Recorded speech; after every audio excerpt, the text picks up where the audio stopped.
왜냐면 얼굴은 처음 뵙는데 그 이름하고 성함하고 그 기도 제목, 자녀들의 기도 제목이 있었습니다. 우리 부모님이 안 오실 것 같은데 꼭 올 수 있게 해달라고 기도하는 그 기도 제목들을 놓고 매일같이 저희가 함께 기도했습니다. 그래서 처음 뵙지만 얼마나 반갑고 얼마나 보고 싶었는지 모릅니다. 정말 참 많이 보고 싶었습니다. 만나 뵙게 돼서 너무 좋고 너무 반갑습니다. 어, 저희가 준비를 하면서 기도만 한 게 아니고 별거 아니게 느껴지실 수도 있겠지만 흰 셔츠를 입고 청바지를 입고 청년들이 안내를 하시는 모습 혹시 보셨어요? 보셨을 텐데 그것도 나름 드레스 코드를 맞춰서 저희가 안내를 한 겁니다. 그뿐만이 아니죠. 초대장을 혹시 받으신 분들이 계실지도 모르겠습니다. 손편지를 쓰고 그 일일이 다 만든 거거든요. 종이를 잘라서 다 일일이 만들었는데 그것도 준비했습니다. 아까 보신 영상도 준비를 했었고요. 그리고 그 얼마나 감동적이고 얼마나 좋았는지 모릅니다. 네, 이거 모두 이제 거의 다 끝나가거든요. 모두 마치신 후에 밖으로 나가시면 교실을 거의 리모델링 하다시피 해서 꾸며놓은 카페가 있습니다. 커피도 드시고 떡도 준비했습니다. 여러 가지 다가를 준비했는데 함께 좀 즐기시면서 좀 자녀분들과 아니면 옆에 그 따라오신 그 분들과 직장 동료분들과 함께 좀 교제 나누시고 가시면 참 좋을 것 같습니다.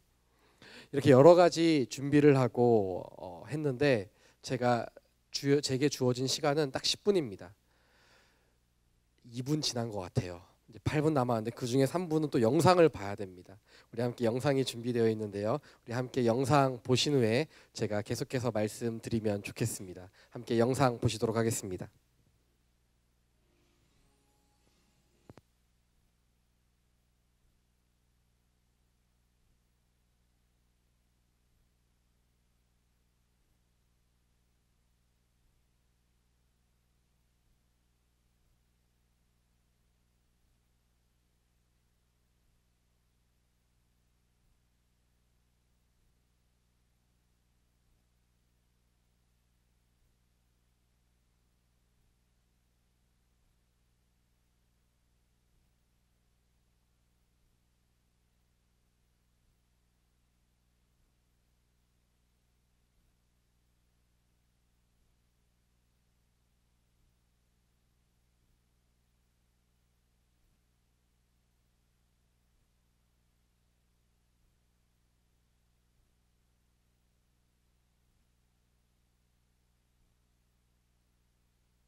어떠십니까? 너무 재밌기도 하고 너무 감동적이죠. 제가 이제 어제 설교를 준비하면서 이 영상을 아내에게 보여줬는데 막 우는 거예요. 죄인인 거죠. 그 부모님께 사랑의 표현을 특별히 아버님께 많이 못했던 것 같아요.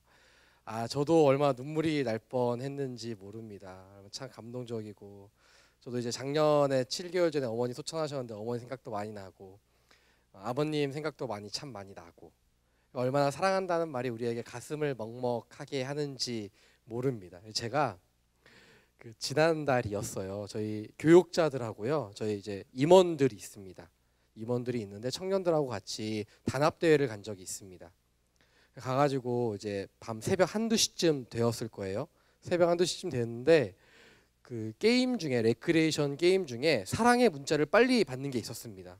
그래서 제가 그 시간에 안 자고 있는 사람들이 별로 없잖아요.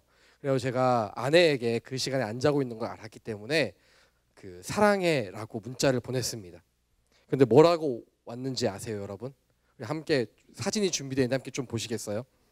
사랑해라고 보냈습니다. 그럼 뭐라고 와야 될까요? 사랑해라 뭐야 갑자기 이렇게 온 거예요. 저도 저런 감동적인 거를 좀 기대했습니다. 기대했는데 그 감동적인 게 전혀 없고 뭐야 갑자기라고 온 겁니다. 제가 그 사진을 찍어서 보낸 겁니다. 저 사진을. 어떤 사진이냐면 이제 그 미션 사진인 거죠. 미션 사진을 보내주니까, 그리고 제가 사랑해라고 하니까 사랑해라고 오기 시작하면서 그 다음에 보시고 사랑해 10번을 보내면서 마지막에 뭐라고 써 있어요? 에휴 점점점 네가 그렇지 뭐 이런 뜻이 담겨 있는 거죠. 어쩐지 네가 이상하다 했다라 이런 의미가 담겨 있는 겁니다. 사랑한다는 그 말 참 얼마나 따뜻하고 얼마나 좋은지 모르겠습니다. 사랑받고 싶었는데 사랑이라는 단어 한 번 듣는 게 참 얼마나 어려운지, 누군가에게는 참 쉬운 그 말이 누군가에게는 얼마나 참 어려운지 모릅니다. 그 사랑한다는 말, 그 사랑받지 못했을 때, 사랑받는다는 그 이야기를 못 들었을 때 얼마나 마음이 어렵고 허탈하고 외롭고 지치고 힘든지 참 모릅니다. 그 먹고 싶은 거나 갖고 싶은 거를 못 가질 때 허탈감을 느끼죠. 그때는 신세 한탄을 하게 됩니다. 내가 왜 지금 이렇게 열심히 살고 있는데 왜 이것도 못 가지고 왜 이것도 못 먹고 있을까, 이런 생각이 들지만, 사랑받고 싶은데 사랑받지 못하면 존재의 가치에 대해 생각을 하게 됩니다. 내 존재는 어떤 존재일까? 나는 이렇게 사랑도 못 받는데 내가 이렇게 살아서 뭐 하나, 이런 생각을 가지게 되죠. 그런데 우리에게 끊임없이 너를 사랑한다라고 말씀하시는 분이 있습니다. 저에게도 제가 가장 외롭고 힘든 그 순간에 제 마음에 그렇게 말씀하시는 분이 계십니다. 바로 하나님입니다. 하나님께서 이 성경책을 통해서요, 수많은 말씀들을 많이 하셨는데 그 중에서 한 구절만, 아주 짧은 한 구절만 소개해 드리려고 합니다. 요한복음 3장 16절이라는 말씀입니다. 교회를 좀 다녔다 하는 분들은 참 많이 아는 말씀이에요. 하나님께서 세상을 이처럼 사랑하사 독생자를 주셨으니 이는 그를 믿는 사람마다, 저를 믿는 사람마다 멸망하지 않고 영생을 얻게 하려는 것이다. 요한복음 3장 16절 말씀입니다. 하나님께서 우리에게 무엇을 주신다고 하십니까? 영생을 주신다고 하십니다. 그러기 위해서 한 분을 주셨다고 합니다. 아까 찬양 시간에도, 그리고 우리가 길거리에 다녀도 가끔 들을 수 있습니다. 예수라는 말. 그 길거리에 나가면은 예수 믿으라고 하는 사람들이 참 많이 있습니다. 교회에도 있습니다. 아까 우리 아나운서님도 말씀하셨고, 그 예수님이 도대체 무엇일까? 왜 자꾸 내 자녀들과 우리 직장 동료들은 왜 자꾸 우리에게 교회 나와서 예수 믿으라고 강요하는 것일까? 도대체 그분을 믿으면, 예수를 믿으면, 그 사람을 믿으면 도대체 뭐가 달라지기에 우리에게 그렇게 예수를 믿으라고 하는 걸까? 왜 그렇게 시도 때도 없이 우리에게 다가와서 그 이야기를 하는 것일까? 그 비밀은, 정답은 조금 전 말씀드렸던 그 말씀에 있었습니다. 바로 영원한 생명입니다.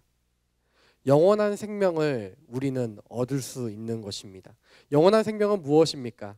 죽음 이후의 삶을 이야기합니다. 우리가 죽고 나서도 영원히 살아갈 수 있는 것들을 말하는 것이죠. 바로 그러한 영원한 생명, 그런 영원한 말씀이 우리에게 있는 것입니다. 그런데 이런 영원한 말씀, 영원한 생명, 그것만 있는 것일까? 그렇지 않습니다. 영원에 우리가 죽음 뒤에만 이것들이 우리에게 주어진다면, 예수님을 믿는다는 것이 죽음 이후에만 효력이 있다면 죽기 직전에 믿으면 되죠. 죽을 것 같습니다. 임종을 얼마 두지 않았습니다. 자, 지금부터 예수님 믿겠습니다. 시작! 죽고 나서 천국에 가면 그만이겠죠. 하지만 아까 삶의 이야기를 들려주셨던 것처럼 죽음 이후뿐만이 아니라 지금도 우리에게 그 사랑은 유효합니다. 제가 고등학교 때, 중학교부터 고등학교까지 심각한 우울 증세를 겪었습니다. 그때는 몰랐습니다. 누군가 내 말을 들어줬으면 좋겠고 누군가 나를 좀 위로해줬으면 좋겠는데, 그 당시에는 우울증이라는 말도 잘 없었기 때문에 왜 내 인생이 이렇게 공허하고 허무하고 외롭고 힘들고, 부모님도 그렇고 아무도 내 이야기를 들어주지 않는 것 같고 내 삶은 이대로 끝나버려도 참 좋겠다라고 생각이 들었던 그런 시절이 3년 정도 있었습니다.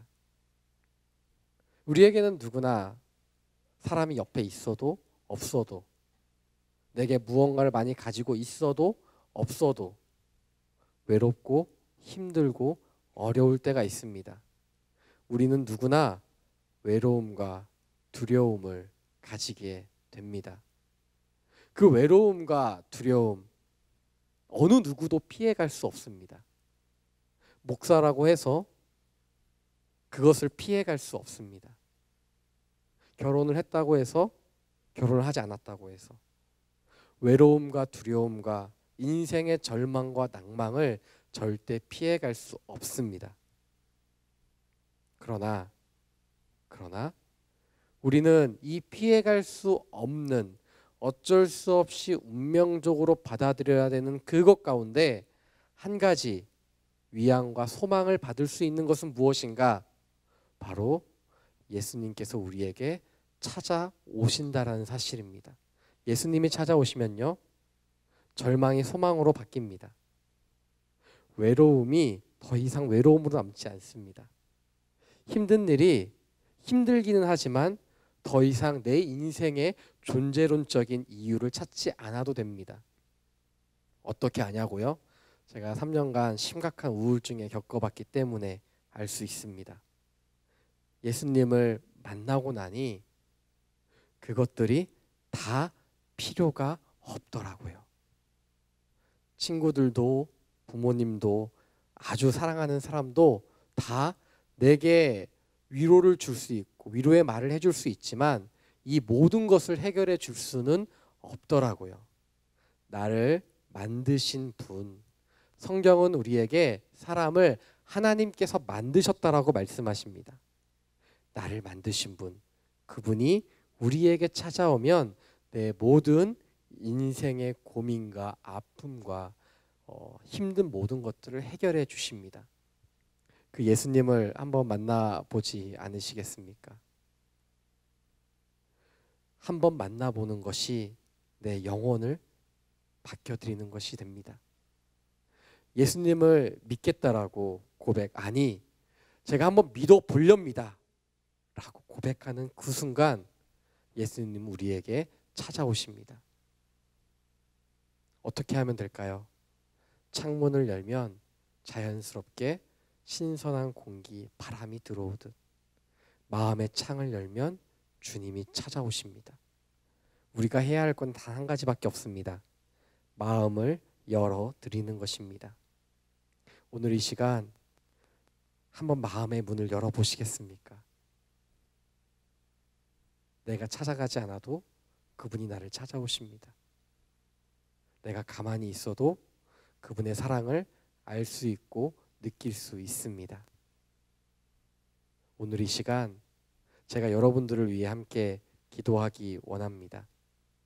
함께 기도할 때 우리의 모든 아픔과 상처와 실망과 낙담과 내가 살면서 사실은 가장 가까운 가족들에게도 숨겼던 내 모든 죄들, 아픔들, 아무도 모를 거라고 생각했던 그 시간들 주님 앞에 내어드리고 함께 기도하기 원합니다.